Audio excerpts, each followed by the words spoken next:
Yeah, we heard 7 p.m., Randy, and it was right at 7 p.m. that this MnDOT truck pulled up here. We're in St. Paul right at around 280 and the entrance to I-94, and the truck pulled up. You can see it says ramp closed, and that's it. We've had several people come in after this asking us, where do we go? And the answer is, you find a detour and you don't take an interstate until 6 a.m. tomorrow morning. The only exception to that is if you're leaving downtown Minneapolis tonight to try to get out of any kind of fray that would be going on, then you can get on the interstate, but you're going to have to go all the way outside of the metro. Right now, you might see a little bit of traffic here on 280. I know that 280 itself is a Minnesota road that is staying open technically, but it connects two interstates, so you're not going to be able to get very far. We know that they're also still kind of trying to get some of these access ramps closed off, I'm sure. They can't all be here right at 7 o'clock, but it is happening. We talked to one woman that came off, and she was pretty upset because she said they were closing things down as she was trying to drive and navigate, so she didn't know where they were trying to push her off.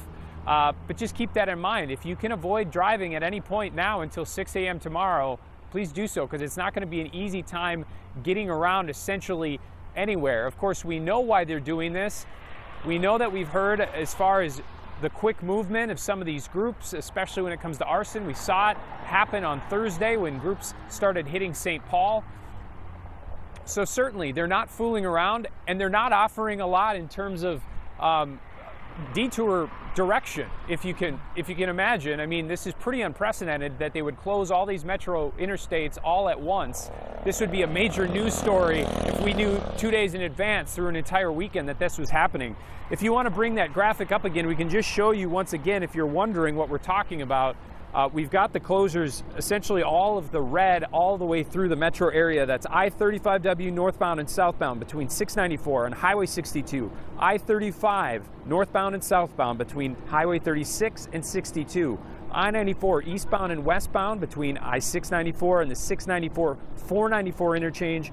I-394 eastbound between Highway 100 and I-94, and Highway 55 Hiawatha northbound and southbound between Highway 62 and I-94. I can tell you Hiawatha passed right over Lake Street, and a lot of the vantage points that we gave you for the last few nights, looking above both the 5th precinct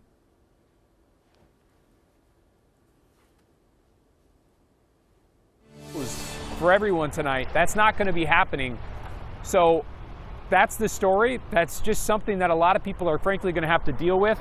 People have been turning around here asking about where they go.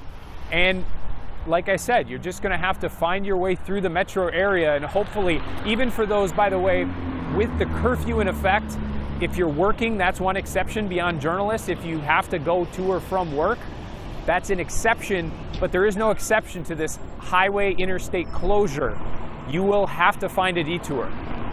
Back to you. You will have to navigate your way through all of these closures. All right, Kent, thank you very much. We appreciate it.